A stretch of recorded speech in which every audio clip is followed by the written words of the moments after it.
Meus queridos irmãos, a paz do Senhor, pastor Andrei Correia, seu amigo em Cristo. Chegamos na lição de número 8 da revista da Escola Dominical Assembleia de Deus em Belém, revista que está estudando o Evangelho de Lucas, tá? Hoje estudaremos capítulo 15 e 16. Esta lição de número 8, será ministrada nas igrejas neste próximo domingo agora, o dia 19 de novembro. Então nós estamos trazendo, como sempre, este vídeo aqui para servir de apoio, de subsídio para você, professor, poder ter uma aula abençoada com seus alunos. Por certo, você estuda, por certo, você lê a Bíblia, pega os detalhes, vai atrás, pesquisa, e nós trazemos aqui comentários valiosos para que você também seja abençoado e possa utilizar na sua classe. Amém? Nós já vamos para a lição aqui, eu quero desde já pedir um pouquinho de paciência para vocês, porque eu estou saindo de uma gripe, na verdade não estou saindo ainda não, estou no meio de uma gripe, mas Jesus tem me dado graça, a garganta está meio arranhando aqui, está meio rouco, vou forçar um pouquinho, está saindo um pouquinho pelo nariz a voz, mas eu creio que Deus vai nos dar graça e nós vamos conseguir ministrar. A aula está maravilhosa, temos recebido muitos ensinamentos do Senhor, estudando a revista, olhando na Bíblia, lendo os capítulos. Pastor Enoque trouxe grandes ensinamentos aqui para a gente, nosso comentarista da nossa revista da Escola Dominical, e, por certo, Deus vai falar ao nosso coração. Já vamos aqui, amados, para o capítulo 15 e 16 de Lucas. O assunto da lição diz assim: parábolas e ensinos exclusivos de Lucas, tá? Parábolas e ensinos exclusivos de Lucas. O textuário diz assim: e o filho lhe disse: Pai, pequei contra o céu e diante de ti, já não sou digno de ser chamado teu filho. Lucas capítulo 15, verso 21. Verdade prática diz o seguinte, amados: devemos usar todos os recursos possíveis para tornar acessível o verdadeiro evangelho. Amém? E esta lição, o texto base dela, Lucas capítulo 15, versículo 8 ao versículo 32, você vai ler na sua classe com os seus alunos, tá? Já chegando aqui para a divisão da nossa lição, vamos estudar hoje 3 tópicos importantíssimos, maravilhosos, ricos de ensinamento, que são, primeiro, ensinamento por parábolas, segundo, filho pródigo, vamos detalhar essa parábola do filho pródigo, e a história de Rico e Lázaro. Perceba que eu não estou falando parábola, a história de Rico e Lázaro, né? Tópico 3, enfim, a aplicação pessoal. Primeiro tópico, ensinando por parábolas. Subtópico 1, o público de Jesus, tá? E diz assim: aproximavam-se de Jesus todos os publicanos e pecadores para o ouvir. Capítulo 15, versículo 1. Note que o público era atraído a Jesus, os perdidos, a escória da sociedade dizia: quero ouvir o que Jesus tem a dizer, né? Este interesse dos perdidos em relação a Jesus resultava em quê? Em murmuração por parte dos escribas e dos fariseus. Essa era a raiva dos escribas e dos fariseus, por quê? Porque esse novo mestre que surge em Israel, este novo pregador, que pregava e além de pregar realizava muitos milagres, maravilhas, sinais de Deus, ele pregava de uma forma em que os pecadores se interessavam por ele, pelo discurso, pela sua palavra. Certo versículo diz que ele pregava não como os escribas, nem como os fariseus, mas pregava como quem tem autoridade. Então, como Jesus dava, vamos dizer, atenção para esse povo, pecadores, publicanos, prostitutas, todo tipo de gente que os fariseus rejeitavam, se achegavam para Jesus. E Jesus começava a pregar ali o arrependimento, o amor de Deus, o perdão dos pecados, através de parábolas, trazendo as suas verdades ali do céu. E aquelas pessoas viam que Jesus não lhes tratava como os fariseus tratavam, né? Jesus tinha algo diferente. Ele queria trazer a verdade para essas pessoas, interessava ao reino de Deus, interessava a Jesus que estas pessoas ouvissem o evangelho, escutassem a verdade de Deus, caíssem em si, tivessem o verdadeiro arrependimento nas suas vidas e se voltassem para Deus e tivessem os seus pecados perdoados. E essa atenção às almas carentes, às almas necessitadas, aqueles que precisavam de médico, como Jesus disse em outra feita, estavam ali entusiasmados porque este pregador é diferente. Este pregador era alguém que gostava de falar para esse tipo de pessoa. Então é por isso que eles se juntavam para seguir, para ouvir as palavras de Jesus, para escutar o que ele tinha para falar. Porque as pessoas precisam de atenção. Tá? Quando o cristão se coloca numa posição, quando o homem pensa que é superior um ao outro, ele está redondamente enganado. E quando as pessoas às vezes pensam, não, eu já aceitei Jesus, eu já sou salvo, eu já tive os meus pecados perdoados, na verdade as pessoas estão se comportando igualzinho os fariseus, que eles achavam que detinham a verdade, achavam que detinham já o perdão de Deus, que estavam salvos, e olhavam com desprezo para as outras pessoas, principalmente para as pessoas que viviam realmente numa vida de pecado, achavam que não deviam se misturar com eles porque eram homens pecadores. Só que Jesus vinha diferente. Jesus vinha trazendo o amor e a intenção de resgatar aquelas pessoas. É por isso que Jesus pregava para eles e eles se interessavam, né, pela palavra de Jesus. Tá? E Jesus começava a ensinar através de parábolas. Tá? Parábola nada mais é que comparação. Você que é aluno da escola dominical sabe disso há muito tempo. Segundo subtópico fala de uma parábola muito conhecida, tá? A da ovelha perdida.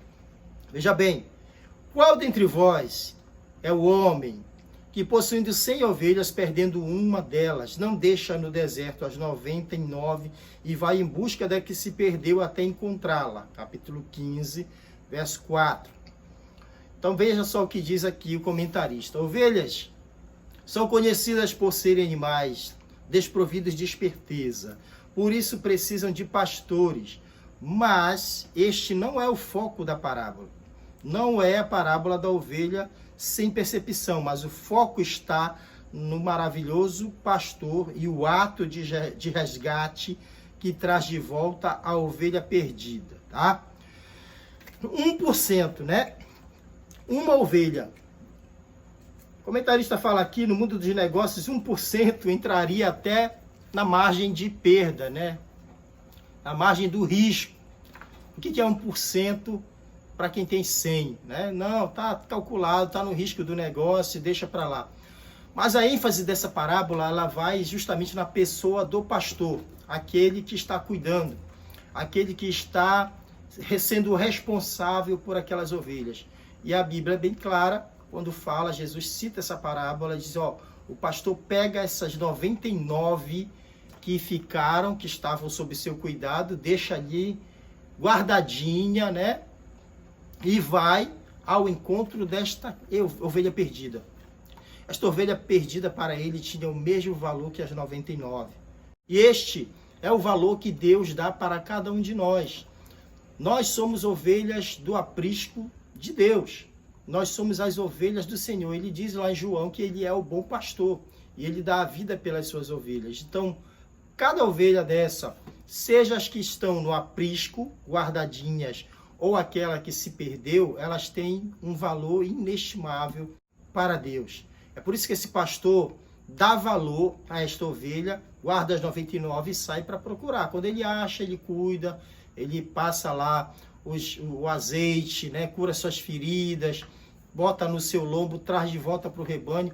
E tem um detalhe, a Bíblia diz que ele se alegra, chama seus amigos, seus vizinhos e se alegra, e eles se alegram com ele.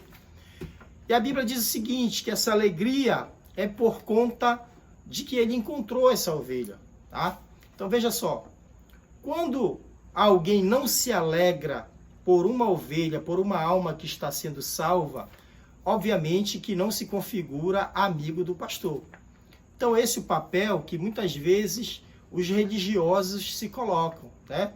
Às vezes uma pessoa está afastada do caminho do Senhor, vai lá, faz o que quiser da vida, vai embora. Como diz o ditado, ele mete o pé na jaca e depois volta para a igreja. Tem gente que olha torto. Tem gente na igreja que não suporta ver alguém fraco, mais fraco na fé, voltando para a igreja. Aí o camarada se desvia, aí volta, se desvia e volta. Quando a gente pergunta, ei, fulano, como é que tá? A pessoa diz, não quer nada, não quer nada. Então parece que não há mais uma alegria, não há mais um amor. Mas saibamos todos nós que Jesus ele se alegra cada vez que vem um pecador arrependido, uma ovelha perdida, uma ovelha que se desgarrou do rebanho, ou que talvez nunca tivesse feito parte do rebanho, da igreja do Senhor, mas que volta para o caminho do Senhor, que consegue entrar, ser trazido, ser achado pelo pastor e trazido de volta ao seu aprisco, há uma grande alegria. E todo mundo que é amigo de Jesus, que faz parte desse rebanho, deve se alegrar também com ele, que é o nosso pastor. Então, que possamos aprender e dar valor a cada alma que Jesus salvar, porque o propósito dele é salvar a todos. No versículo 7 diz assim: haverá maior júbilo no céu por um pecador que se arrepende do que por 99 justos que não necessitam de arrependimento, né? Os fariseus tinham como verdade uma frase que dizia o seguinte: a alegria no céu quando um pecador é destruído. Eu quero chamar a atenção sua para esse ponto aqui, veja bem. Eu já falei isso, acho que em umas 2 lições atrás, aqui da nossa escola dominical. É meio que natural do ser humano, mas do ser humano caído, não do ser humano espiritual, que quando alguém erra, que quando alguém peca, é natural que aquele que não pecou queira que o pecador seja castigado, tá? Esse comportamento é humano, mas é humano da humanidade caída, não da humanidade regenerada pelo Espírito Santo, aquele crente que já aceitou a Cristo. É só você observar, por exemplo, o seu filho, sua filha, principalmente quem tem irmãos, né? Quem tem as crianças lá, quem tem aquele filho lá de 4 anos, de 5, de 6, de 7, as crianças ainda, né? Geralmente, quando o pai se aborrece com algum dos irmãos que fez alguma bobagem, alguma besteira lá, o pai diga, não faça isso, e aquela criança fez algo de errado e é repreendida pelo pai, a criança que não fez nada de errado, ela chega perto do pai e meio que incentiva, né? Tipo assim, ó, eu não fiz nada de errado, eu tô bonzinho aqui, pai. É isso, ele fez mesmo. Olha, pai, o que ele tá fazendo. Olha, mãe, o que ela tá fazendo. Parece que há um incentivo para que o pai aborrecido se irrite cada vez mais e até mesmo castigue aquele filho, né? Para que ele se sinta mais feliz, porque ele não pecou, ele não errou, mas o irmão dele errou. Então, esse comportamento a gente vê em seres humanos, adultos também, né? Parece que os crentes, quando veem alguém errando, alguém caindo, alguém pecando, alguém fraco dentro da igreja, a vontade dele é que Deus desça o cajado e aquele camarada sofra e pague o preço e vá para a prova, né? E fique sofrendo ali, parece que é um gosto. Só que Jesus fala ao contrário. Jesus fala que é alegria no céu quando um pecador volta, se arrepende, os anjos fazem festa. Então não há alegria, se você é crente, se você é cristão, não deve haver alegria no seu coração por alguém que é pecador, por alguém que é fraco dentro da sua igreja, na sua vizinhança, né, ao seu redor, alguém que você conhece. Você deve, na verdade, orar, ajudar, fortalecer, trazer de volta, porque você é crente, você é salvo, sua natureza já é regenerada. Amém? Subtópico 3 diz assim, a parábola da dracma perdida. Tem o mesmo sentido da parábola da ovelha perdida. Diz assim, o versículo, capítulo 15, verso 8. E qual é a mulher que tendo 10 dracmas, se perder uma, não acende a candeia, varre a casa e procura diligentemente até encontrá-la, né? Versículo 8. Jesus aborda a importância de se buscar o perdido em vários patamares de valor. Pode ser mais caro ou mais barato, uma ovelha, uma dracma. Porém, todos têm o valor. E quando são encontrados, não importa o contexto, gera uma grande festa, gera uma grande alegria. Jesus nos ensina a irmos em busca do que está perdido, seja fora ou dentro de casa. Sua persistência em salvar a humanidade se equivale a alguém que perdeu um tesouro particular, mas que está disposto a procurá-lo até encontrar. Então, tanto a questão da ovelha, uma perda fora, quanto a questão da dracma, uma perda dentro de casa, devem ser, sim, diligentemente procuradas, encontradas, e quando se encontrar, quando essa alma se reconciliar, for trazida de volta para dentro do aprisco, deve haver alegria. Todo crente se alegra quando alguém é salvo, tá? Tópico 2, diz assim, o filho pródigo, tá? Perder um filho dói bem mais do que um prejuízo financeiro ou a fuga de um animal, tá? Jesus enaltece um pai que tem 2 filhos perdidos. Veja só, os 2 filhos são perdidos. Um dentro da casa e um fora, tá? O pecador arrependido recebe a bênção, tá? Capítulo 15, verso 11 a 19, traz a parábola do filho pródigo. Todo mundo conhece essa história, né? O filho mais novo tá ali, chama o pai para uma conversa, diz assim, ó, eu quero a minha herança. Bate o pé, quero minha herança, divide a minha parte, me dá a minha parte, eu quero minha parte. O pai, legal, toma aqui tua parte. Diz a Bíblia que depois de uns dias ele junta as coisinhas dele, pega o rumo e vai embora para uma terra distante, gastou tudo o que tinha recebido de herança. Daqui a pouco, fome naquela terra para onde ele estava, ele começa a passar necessidade, arruma um emprego num lugar, num campo para apacentar porcos, ou seja, uma situação de muita humilhação, porque o judeu considerava o porco um animal imundo, né? Imagina só ele querendo comer as bolotas lá, a comida que era dada para o porco, mas ninguém lhe dava nada. A Bíblia diz que esse pecador, que esse jovem se arrependeu. Primeira coisa, ele caiu em si. Reconheceu que a sua atitude foi errada, que foi uma atitude pecaminosa, né? Imagina só, alguém que chega para o seu pai e pede a herança, ele está dando 0 de valor ao pai, porque a herança só podia ser repartida entre os filhos após a morte do pai. Então, este filho mais novo praticamente estava considerando seu pai morto. Ó, o senhor vivo não vale para mim, morto o senhor vale a minha herança. Já que o senhor não morre, dá para cá a minha herança. Então, esse filho menosprezou o valor que seu pai tinha. O pai, muito amoroso, e os pais eram figuras respeitadíssimas na cultura, na tradição judaica, né? Naquele tempo, a figura do pai era ali muito respeitada. O pai poderia, inclusive, mandar castigar esse filho rebelde, mas ele disse, ó, vou dividir, tá aqui a tua parte. Deu, saiu, vocês conhecem o resto da história. Mas o fato é que esse garoto, ele se arrependeu, caiu em si, né? Na casa de meu pai, até os trabalhadores comem do bom e do melhor, e eu estou aqui passando fome, né? Necessitado, e eu vou fazer uma coisa. Houve, primeiro, uma consciência, caiu em si, e uma atitude. Eu vou voltar para o meu pai e vou dizer para ele, pai, pequei contra o céu, estou arrependido, pequei contra o céu, contra ti, não sou digno de ser chamado teu filho, tu vais a partir de agora me tratar como um dos teus trabalhadores.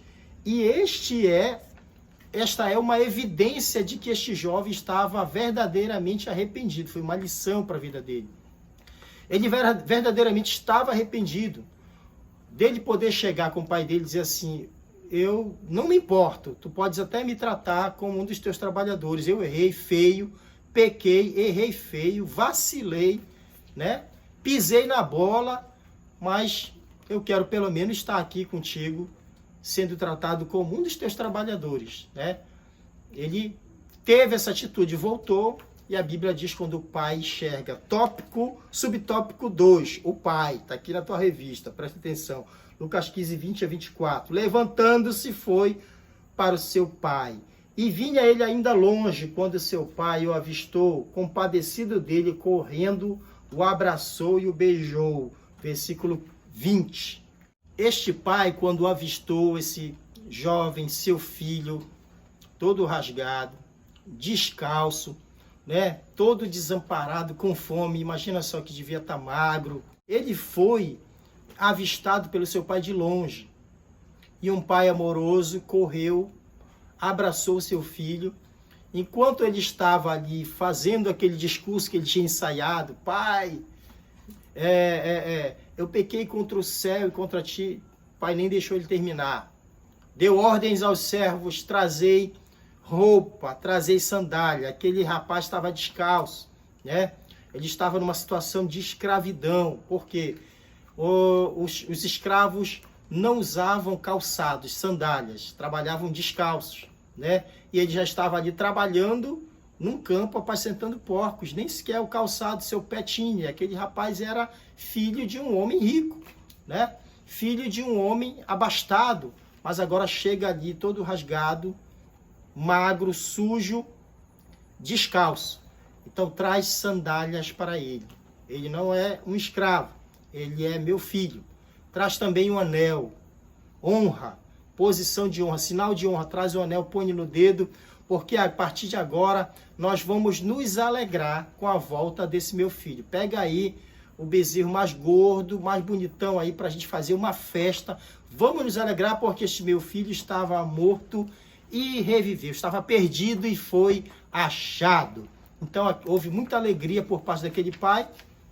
Não deu ouvidos para a voz daquele filho que queria pelo menos ser tratado como um trabalhador, como empregado, mas deu o lugar dele de volta, concedeu-lhe a posição de filho que ele tinha antes de ter saído de casa, tá?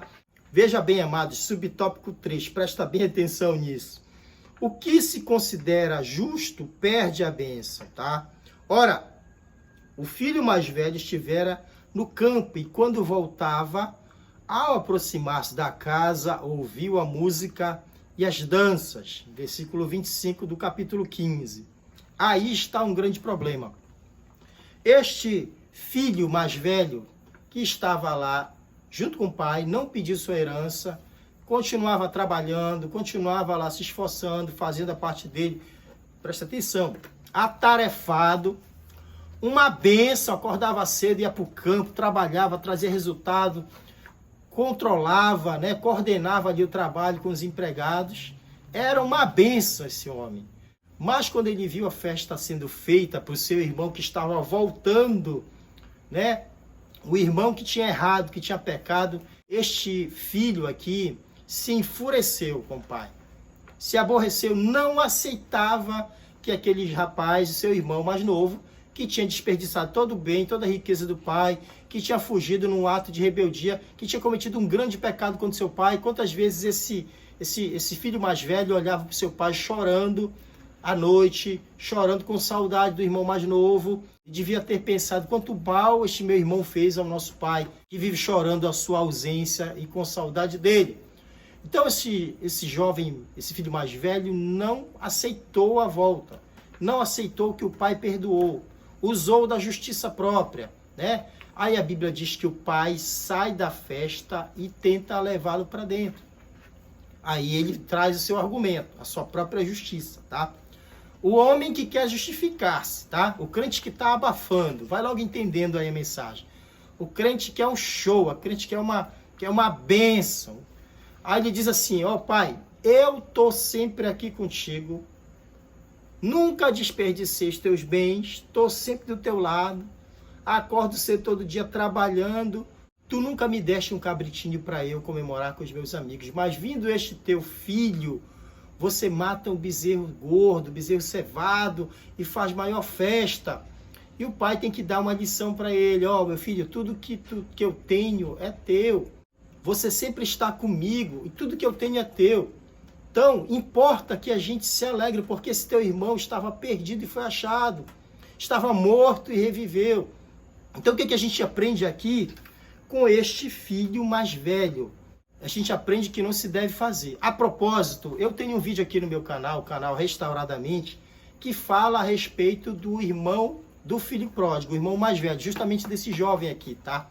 O irmão do filho pródigo, 7 lições importantes. Vou deixar o link desse vídeo na descrição aqui, né, para você depois entrar lá e assistir esse vídeo. Tenho certeza que com essas 7 lições vai lhe trazer um grande benefício para a sua lição, para a sua aula deste próximo domingo. Mas este jovem aqui não aceitou e perceba o seguinte, ele perdeu a bênção. Tem gente que está na igreja há muito tempo, trabalhando, se esforçando, igual Marta lá, que, da lição passada, da lição retrasada. Marta, tarefada, mas não tinha relacionamento com o pai. Esse filho estava na mesma situação. Filho mais velho, trabalhador, estava lá na presença do pai, mas não usufruía da bênção do pai. Estava na casa do pai, mas não usufruía de um bom relacionamento com o pai. Estava na casa do pai, na presença do pai, participando das coisas do pai, mas tinha um coração totalmente diferente do seu pai. E não aprendeu, convivia com o pai, vivia na casa do pai, mas tinha um coração totalmente diferente do seu pai. Seu pai amoroso, seu pai perdoador, seu pai que entendia, seu pai amoroso. Este jovem tinha ódio, raiva, rancor no seu coração. E é isso que nós devemos evitar na nossa vida. Muitas vezes a gente está muito tempo na casa de Deus, estamos na igreja há muito tempo, trabalhamos na igreja demais, fazemos todo o esforço humano para parecer que estamos fazendo algo para Deus, mas às vezes o nosso comportamento é de alguém que não conhece a Deus, que não tem relacionamento com Ele. Então esta é uma grande lição que nós devemos tomar para a nossa vida. Nós devemos nos compadecer e, sobretudo, o nosso comportamento deve ser igual ao de Jesus. Jesus se compara a esse pai amoroso, perdoador, que abre os braços para receber aquele que vem arrependido de volta, para ser perdoado. E o nosso comportamento tem que ser igual ao de Jesus, de receber, de abrir os braços também. Mas tem muito crente que não pode ver alguém falhando, alguém caindo, que começa a apontar o dedinho. Eu tenho uma frase que eu sempre digo aqui para minha esposa, que eu falo assim mesmo: Jesus perdoa, mas os crentes não perdoam. Porque é impressionante a capacidade que as pessoas têm de só lembrarem dos erros e não lembrarem dos acertos. Só lembrarem do passado ruim, do passado pecaminoso das pessoas, e não se lembrarem, não atentarem para o perdão, para a renovação, para a transformação que essas pessoas já sofreram estando nos caminhos do Senhor. O que vale é o pecado que ela cometeu lá atrás no passado. O que vale é o erro que ela vinha fazendo. O que vale é o motivo que desviou ela da igreja. Então, nunca mais essa pessoa vai ser a mesma, porque há uma dificuldade muito grande por parte de muitos irmãos da igreja em entender que Jesus perdoa, que Jesus transforma, que Ele regenera, que Ele resgata. Então, que Deus possa falar profundamente no teu coração, e você, professor, transmita isso para os seus alunos, que a igreja precisa entender o que é o verdadeiro evangelho, o amor e a misericórdia de Deus, para que haja perdão e transformação das vidas. E nós devemos nos alegrar com isso, tá, amado? Vamos para o terceiro tópico que vai falar agora de Rico e Lázaro. Preste bem atenção. Tópico 3, Rico e Lázaro. Subtópico 1 diz assim: instruções aos discípulos.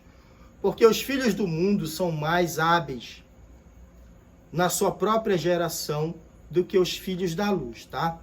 Caminho de Jerusalém, como veremos na próxima lição, Jesus instruiu seus discípulos sobre o que irá acontecer.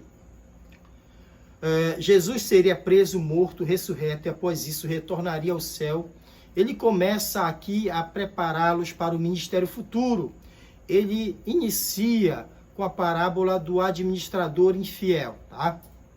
Certo homem rico contratou um administrador e é uma história sobre um patrão mundano que contrata outro mundano para ser seu administrador, e ambos utilizam a sabedoria do mundo para fazer negócios. Tudo indica que o administrador aumentava o preço dos produtos para ganhar algo para si.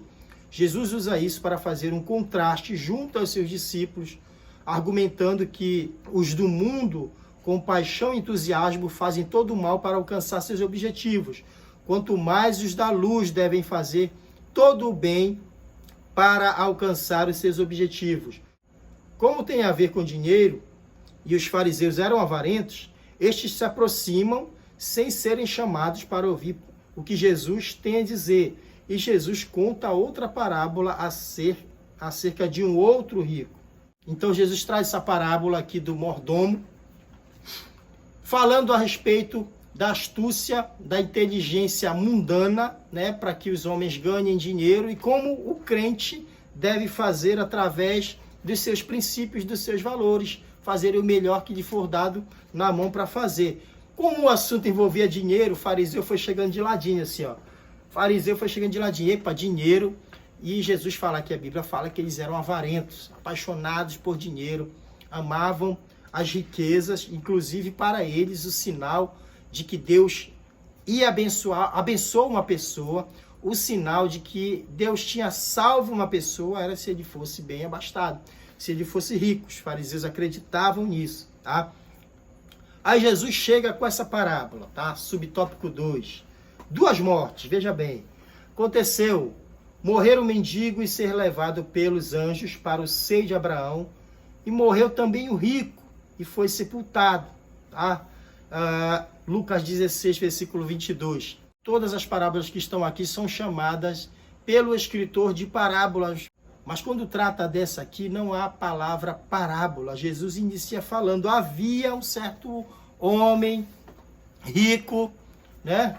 Jesus inicia falando que havia um certo homem, né? Um homem rico e um homem pobre. O rico não se dá o nome, né? E ao pobre, que ficava ali comendo as migalhas, dá-se o nome de Lázaro. E uma das evidências de que isso não é uma parábola é que Jesus cita nomes aqui, não cita do rico, mas cita o nome do pobre, cita o nome de Lázaro, que não era o Lázaro, irmão de Marta e Maria, que foi ressuscitado, mas cita também Abraão. Então, essa história aqui, ela é um ponto de muito estudo entre os teólogos aqui, porque ela reflete a questão do estado intermediário dos mortos, tá? A gente vai explicar isso aqui para vocês um pouquinho, de uma forma bem resumida. A história diz que o rico, abastado, vestia-se de linho, de púrpura, se vestia muito bem, e o pobre tinha lá o corpo todo cheio de chagas, né? Coberto de feridas, e diz ainda que os cães iam lá lamber as feridas dele, ficavam comendo as migalhas que caíam da mesa do rico, e os cães ficavam lá lambendo, e aconteceu que uma coisa que vai acontecer para todo mundo chegou para esses dois homens, que é a morte, tá? E a história fala, morreu o rico, morreu o Lázaro, foi cada um para o seu lugar, tá? E a Bíblia diz que o rico, quando avista Abraão, pai Abraão, e no seu seio estava lá quem? Lázaro. Reação dele, ele estava sofrendo em tormentos, reação dele foi falar, pai Abraão, peça a Lázaro que toque, molhe a ponta do seu dedo e me refresque a língua. Abraão disse assim, ó, não dá, não pode, tem um abismo entre nós. Então veja só, o rico, quando está nessa situação de tormento, de sofrimento já lá, ele ainda pensa que Lázaro, por ter sido um mendigo na terra, pode ser seu serviçal, pode ser seu empregado. Abraão, eu só era um homem de posição lá na terra, manda Lázaro me servir, molha a ponta do dedo dele para eu me refrescar aqui com uma gota de água, né? Então Abraão disse para ele, ó, não dá para fazer isso, entre nós tem um grande abismo, né? E você já recebeu essa recompensa na terra, você tinha de tudo, Lázaro não, era pobre, e agora está sendo consolado aqui do meu lado. A própria parábola diz que o Lázaro, quando morre, ele foi levado pelos anjos do Senhor ao seio de Abraão. E quando fala da morte do rico, ele não fala que foi levado por ninguém, ele fala assim que ele foi sepultado, né? Só que, fechando os olhos aqui na terra, o homem que não obteve a sua salvação aqui na terra, ele vai para o Hades, que é esse lugar que o rico foi. E aqueles que foram salvos eram levados para o seio de Abraão, e havia essa divisão aí, tá? Então, esse lugar em que os mortos estão não é um paraíso, era um lugar de descanso, era um lugar de repouso, mas eles estavam dentro do mesmo espaço, dividido por um abismo, tá? Só que a Bíblia diz que estes salvos que ficavam no seio de Abraão não estão mais lá, tá? A Bíblia diz, lá em capítulo 15 de 1 Coríntios, verso 20, que Jesus é a primícia dos que dormem. Lá em Efésios, capítulo 4, versículo 8, diz que ele levou cativo o cativeiro. Ou seja, quando ele ressuscitou, ele levou estes salvos, estes santos que estavam no seio de Abraão, levou todos para debaixo do altar de Deus, de acordo com o que está escrito lá em Apocalipse, capítulo 6, versículo 9.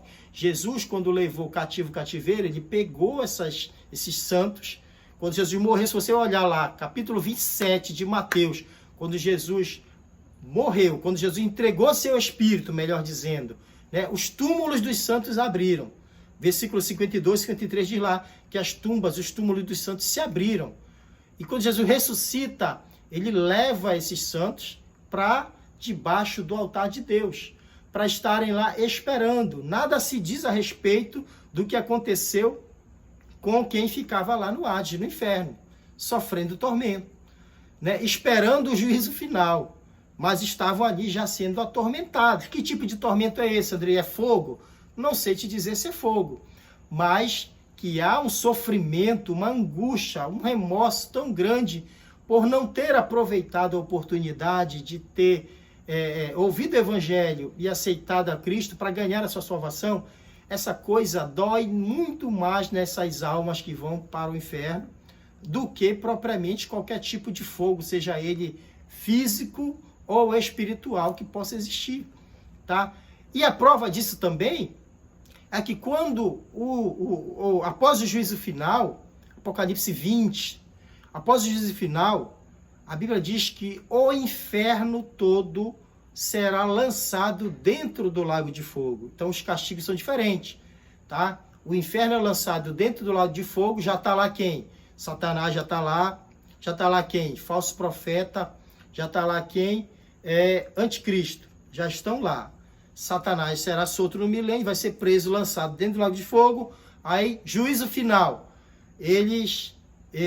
Quem não tiver o nome no livro da vida, escrito no livro da vida, será lançado dentro do lago de fogo. Mas a Bíblia diz que o inferno será lançado lá dentro também. Ou seja, o inferno vai ser lançado dentro do lago de fogo. Esta sim é a segunda morte. Então, nós não podemos afirmar que tipo de tormento é que o homem que morre hoje está sofrendo.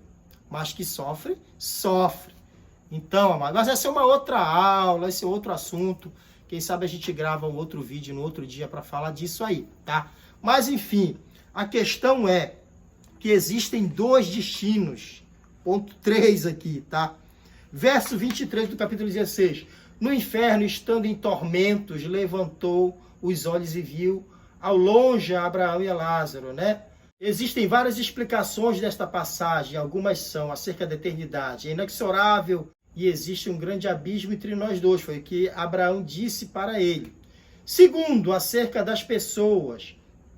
Ajude sempre que estiver ao seu alcance. Agora o homem rico, que nunca precisou pedir nenhuma ajuda a ninguém, né, experimenta o significado da mendicância, né? Agora ele estava mendigando, pedindo para que pelo menos o dedo molhado de Lázaro pudesse refrescar a sua língua. Ele estava experimentando o que Lázaro realmente tinha vivido na sua vida na terra.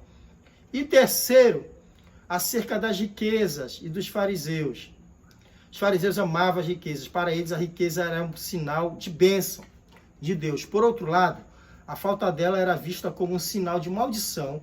De acordo com essa mentalidade, era inconcebível qualquer destino diferente do céu para este homem, porque assim acreditavam que seria com eles. Então, Jesus deixa bem claro ali para fariseus que não adiantava ter riqueza na terra, que era muito perigoso, porque as pessoas que amam mais a riqueza acabam se esquecendo de Deus, e isso torna-se muito perigoso, porque elas recebem o seu consolo, o seu conforto na terra, não lembram de Deus, e quando querem lembrar, já depois de chegar da morte, não pode se fazer mais nada.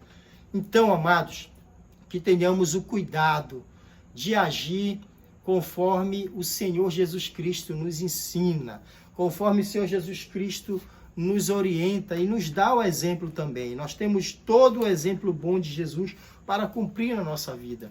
Que sejamos abençoados, ensinados e sejamos praticantes de todos os ensinamentos de Cristo.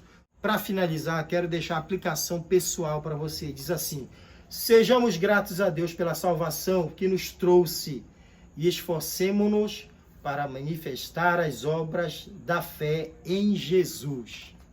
Todo o nosso comportamento em relação às almas, às pessoas perdidas, aos que não aceitaram a Cristo, aos desviados, aos que vivem sem salvação, elas devem ser direcionadas e movidas de acordo com o exemplo que Jesus nos deu. Que Deus possa abençoar você grandemente com esta mensagem, com este vídeo, que sirva muito para você apoiar a sua aula, você consiga transmitir todo o recado de Deus para os alunos que o Senhor tem colocado debaixo das tuas asas aí para você cuidar. São ovelhas do Senhor. E este ensino, por certo, vai edificar a vida de todos eles. Amém? Deus abençoe. Até o próximo vídeo. Siga em frente. O Senhor é contigo.